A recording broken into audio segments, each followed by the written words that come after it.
Hello tout le monde, everybody! Aujourd'hui, on va faire des floches. Alors, floche, c'est un nom typiquement belge pour dire voilà, c'est ça. Une pampille, un tassel, je ne sais pas comment vous appelez ça. Chez nous, en Belgique, on appelle ça des floches. Vous savez, quand on va à la fête foraine et qu'on est sur le manège, chez nous, on dit quand on va à la foire et qu'on est sur le moulin. Celui qui tient le manège, il fait pendre un ballon au bout duquel est accrochée une pampille. Et celui qui attrape la pampille a un tour gratuit. Bien nous, c'était je vais sur le moulin, je vais attraper la floche. Voilà. Passons. Qu'est-ce qu'on va faire aujourd'hui? Eh bien, je vais vous montrer comment créer vous-même le motif à découper sur votre silhouette. Ainsi, vous pourrez en modifier les dimensions et faire des plus grands, des plus petits, un peu comme ça vous chante. L'idée ne vient pas de moi, elle vient d'une sympathique américaine dont je vous mettrai l'adresse du blog en barre d'infos. Et qu'est-ce que j'ai fait avec ça? J'ai fait ici un petit porte-clés. Alors il tiendra ce qui tiendra parce qu'on sait bien que c'est du papier, mais bon, je trouvais ça sympa. Ce sont des perles de papier qu'on a fait aux ateliers du printemps et j'ai ajouté une petite floche, comme on dit, au bout. Bien. Donc maintenant, on va passer à notre logiciel Silhouette.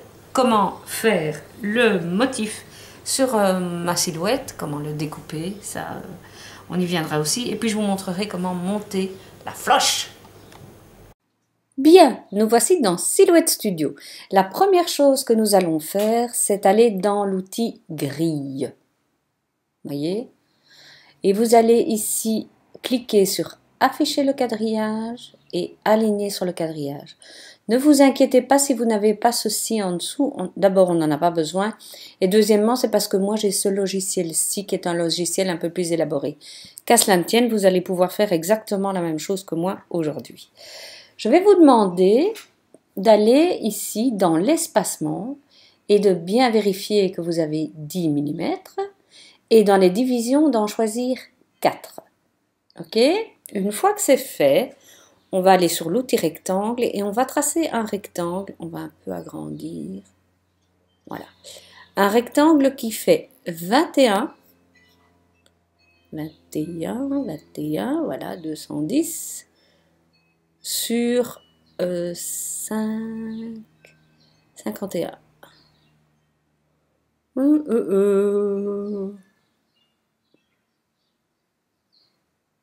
On va dire 50.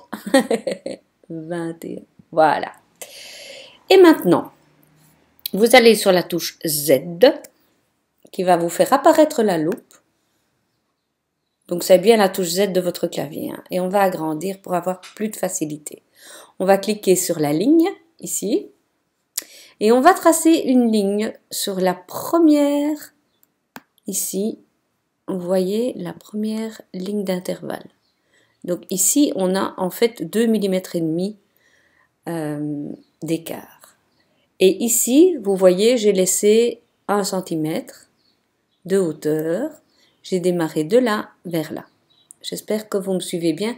Si vous le faites en même temps, c'est l'idéal. On va en tracer comme ça, de la même façon. 4, 2. Elles se mettent automatiquement sur les lignes, vous le voyez. 3. Et c'est ça, aligné sur la grille, c'est à ça que cela sert. Voilà. Maintenant, ces 4 lignes, oula, je vais les grouper. Alors, comment les grouper? Soit vous faites un clic droit, grouper, voilà. Soit vous pouvez faire commande ou bien contrôle et la lettre G. Maintenant, on va apprendre quelque chose d'un peu nouveau. Je ne pense pas que vous l'ayez déjà fait. Et moi, c'est la première fois que je le fais. Donc, j'espère le faire bien. On va utiliser ici des options avancées. Donc, vous allez dans la fenêtre de réplication, qui est un peu comme une fleur, on va dire. Et normalement, ce que vous voyez, c'est juste ceci. OK? Voilà, les options de base. Nous, on va aller dans les options avancées. Voilà. Et ce qu'on va faire, on va lui demander de répliquer notre motif, on va lui dire quoi? 5 fois, 3, 4, 5. Et on va ici déterminer où on veut que ce soit. Alors, position identique, non, pas position, position personnalisée. Voilà. Et ici, vous allez indiquer 10 mm. Donc bien 10 mm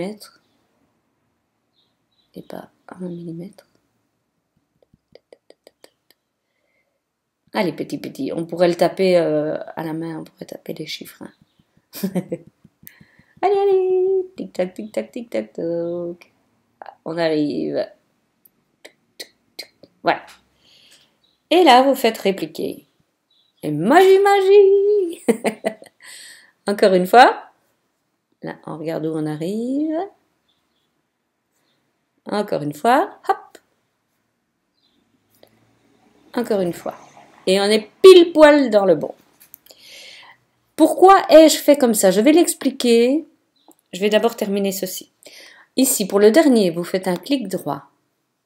Dégrouper. Et on va ôter la dernière parce qu'elle vient se superposer sur le bord de mon rectangle et je n'ai pas besoin que ça découpe 2 fois à cet endroit-là. Je vais vous montrer pourquoi j'ai fait comme ça cette fois-ci. Parce que je suis maniaque, celles qui me suivent depuis un moment vont finir par me connaître. Je vais faire la réplication en peu importe la taille ici. Regardez. Si je fais la même chose, d'habitude vous me connaissez, je fais ça. Je vais sur la touche commande, contrôle, flèche de droite. Il m'a répliqué une ligne juste un peu décalée et je pousse de nouveau sur la flèche de droite et ça va, il se met bien. Puis je recommence, voilà, il se met bien. Puis je recommence, voilà, il se met bien. Ce que j'ai eu, c'est qu'au fur et à mesure, je vais zoomer encore un petit coup. Alors ça ne se voit pas encore ici, mais au fur et à mesure, j'ai eu un décalage. Regardez, hein. Je fais répliquer, flèche de droite. On le voit ici. J'ai un décalage qui commence à s'installer. Donc, mes franges n'ont plus toute la même taille. Ce qui fait que j'ai dû trouver cette solution. Et grâce à ça, youpi, on en apprend tous les jours avec la silhouette, j'ai pu vraiment avoir des franges de pile poil la même largeur. Vous me direz, 2 mm et demi, qu'est-ce que c'est? Mais quand même, grâce à ça, on apprend quelque chose de nouveau. Bien, maintenant, j'ai oublié celle-ci. Je vais quand même un peu zoomer. Mes précautions d'usage pour votre découpe. Vous avez bien vu que ce sont des franges très très fines.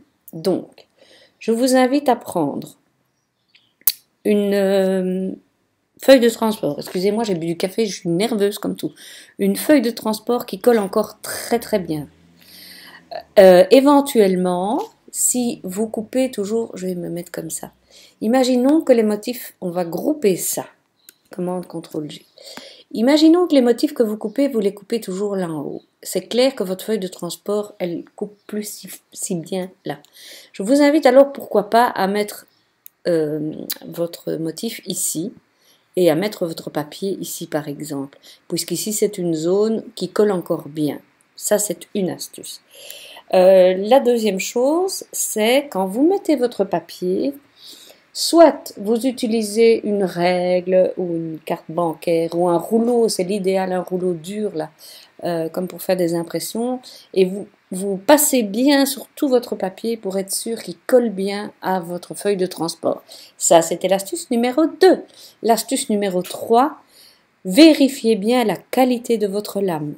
Si elle ne coupe plus bien, augmentez d'un chiffre. Alors, pour le papier que j'ai utilisé, c'est du papier EcoPart. Et l'autre, c'est du papier Webster Pages. Et j'ai pris ceci. Papier à motif 180 grammes au mètre carré. Et ce qui nous donne un réglage. Alors, moi, j'ai mis sur 4. J'ai mis sur 4 parce que ma lame a déjà servi. Donc, ici, il m'indique de mettre sur 3. Moi, j'ai mis sur 4 pour être certaine. Vitesse 5, épaisseur 30. Une seule découpe et ça a très bien fonctionné. Vous pouvez bien sûr en mettre plusieurs sur une seule page. Ce que vous pouvez faire aussi, c'est en découper dans du papier double face. Comme ça, vous pouvez jouer sur les deux faces pour fabriquer votre petite floche. On en arrive maintenant au montage. Ça y est, c'est parti. Donc, j'ai décollé mon fichier, enfin ma découpe. Et alors, ce que je vous invite à faire, je viens de le faire, c'est de vérifier vraiment que ici dans le bas, tout est bien défait, entre guillemets. Parfois, il y a deux petites franges qui peuvent encore tenir ensemble, mais c'est pas grave, vous les défaites. Hein. Ce dont vous aurez besoin, si vous voulez faire comme j'ai fait sur celui-ci, vous aurez besoin de washi, pailleté ou autre, hein, d'une pique à brochette ou d'un bout de pinceau ou que sais-je. Éventuellement, pour celles qui ont des outils pour le quilling, ça tombe très bien parce que ça va nous être bien utile. D'une pince à linge, voici, voilà. De colle, voilà. Éventuellement de ruban ou de fil décoratif. Moi, j'ai pris celui-ci. Qu'est-ce que j'oublie? Ah oui. Est-ce que je l'ai mis? J'en ai plus qu'un. Au secours! Oui, il est. Je l'avais pourtant préparé. Petit. Attendez, je reviens vers vous. Il était bien là, hein, il était en dessous de ma pince à linge. Éventuellement, vous pouvez utiliser ceci. C'est pas obligatoire, c'est ce qu'on utilise quand on fabrique soi-même des bijoux. Donc, ou bien vous les achetez comme ça tout fait, ça coûte 2 francs 6 sous. Ou alors, vous prenez une tige en métal et vous bouclez le dessus. À vous de voir, mais c'est pas vraiment indispensable. Alors, c'est parti mon cookie. Ce que vous allez d'abord faire avec... Moi, je vais le réaliser avec l'instrument le plus simple, qui est le pic à brochette. Vous allez courber votre papier. Donc, vous partez d'ici et vous allez un peu casser la fibre, histoire que ça s'enroule plus facilement. Vous voyez déjà que ça prend une allure bouclée. En Belgique, on dirait collé. Bien. Alors, comment fait-on? Ben, tout simplement, on essaye de maintenir son papier bien serré autour de la pique à brochette. Moi, je dis une pique, il y en a qui disent un pic. Voilà, j'espère que je ne vais pas heurter des oreilles sensibles. Une fois que vous avez fait quelques tours avec votre instrument, voilà, vous pouvez l'ôter et continuer sans. L'objectif étant, bien entendu, de vraiment garder ceci égal. On commence par descendre et puis monter. Bon, c'est un peu crispant pour les mains. Voilà. Hop.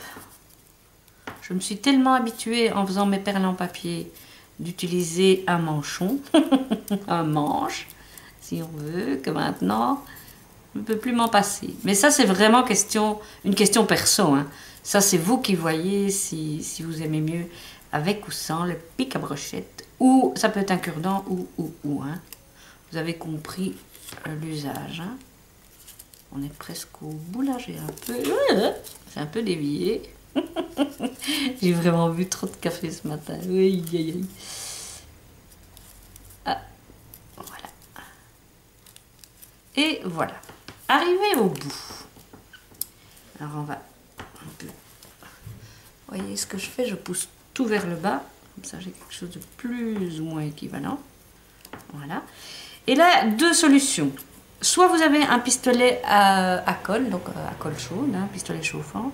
Soit vous utilisez une colle blanche. Mais si vous utilisez...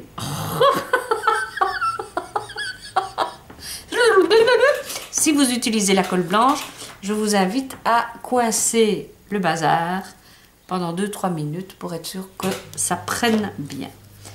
Moi, j'ai un pistolet chauffant. Voilà. Hop. Attention, c'est chaud. C'est le principe, hein. On est bien d'accord, c'est le principe que c'est chaud. Voilà, vous entendez que mon lave-vaisselle est terminé. Je ne sais pas si vous avez entendu les bip bip. Voilà. Une fois que c'est fait. Alors, là aussi c'est une astuce. Il est bien connu que pour une raison que je ne m'explique pas encore, ce genre de washi, alors je regarde si j'ai l'autre près de moi, je suis toujours sur ma sympathique chaise qui grince. Non, je n'ai pas l'autre près de moi. Paillette sur paillette, ça colle pas génial. Ce que je vous invite à faire, donc vous allez découper, voilà, vous allez découper à peu près la longueur du tour, voilà. Ce que je vous invite encore à faire, c'est de ne pas mettre, je vais me rapprocher, le début de votre washi juste au début du truc là. Mettez-le un peu en avant comme ça. On est sûr qu'on n'est pas couture sur couture, comme on dit. Et ça renforce notre collage. Et donc là, vous allez tourner, mais ça ne tient pas super bien. Ce qui veut dire que quand j'ai à peu près fait un tour, je vais rechercher mon pistolet à colle. Et j'en remets sur mon washi. Ou alors votre colle blanche, hein, encore une fois, mais il vous faudra à nouveau mettre la pince à linge. Et la colle blanche, de ce que j'ai remarqué, parce que j'ai testé les deux, ça colle pas aussi bien. Tiens, j'ai un petit pli aujourd'hui. Fait rien, ça lui donnera tout son charme. Et alors on fait jouer un petit peu les petites les floches, les franges, petites franges, pour l'élargir un peu. Alors, ici au-dessus, soit vous mettez une bonne dose le café ne me vaut rien, une bonne dose de colle chaude et vous insérez votre outil ici dedans. Soit vous faites comme j'ai fait et que j'ai amassé. Même si ça, à mon avis, c'est plus solide que ce que je vais faire avec mon fil ici. Parce que c'est un fil un peu élastique comme ça. Je ne sais pas comment le définir. Oui, c'est élastique, c'est tout. Hein. Donc ce que j'ai fait, c'est que je l'ai introduit, comme on dit, jusqu'à hauteur souhaitée. Voilà. Et là, j'ai mis de la colle. Une bonne dose de colle. Un peu par là et un peu par là. Et voilà. Là, je les resserre un peu. Voilà. Voilà. Et maintenant, il n'y a plus qu'à attendre que ce soit sec. Donc ceci, c'est bien du ruban. Hein. C'est marrant parce que à la caméra, on dirait que c'est du métal. Non, non, c'est du... Regardez, c'est du ruban élastique. Je ne sais même pas où je l'ai trouvé. Je ne me souviens pas. Ça doit être chez non, pas Trafic ou Vibra ou... Je sais que c'est un magasin discount. Voilà. Donc, il n'y a plus qu'à attendre maintenant que ça sèche. Et plutôt que ça se fixe. Et voilà. C'est simple, non? Donc, à vous de créer des pampis. Vous pouvez les mettre comme décoration d'un mini-album, pourquoi pas. Ou pour mettre à votre planeur, ou j'imagine que vous aurez beaucoup d'idées. Souvenez-vous quand même que c'est du papier, donc ça ne va pas durer 100 000 ans. Mais bon, voilà, c'est pour le fun aussi qu'on le fait. Vous pourriez toujours essayer pour celles qui osent, avec une lame profonde, dans quelque chose de plus épais. Je n'ai pas encore essayé. Ça viendra. Je vous fais plein de gros bisous et je vous dis à bientôt pour une nouvelle vidéo pour la fourmi créative.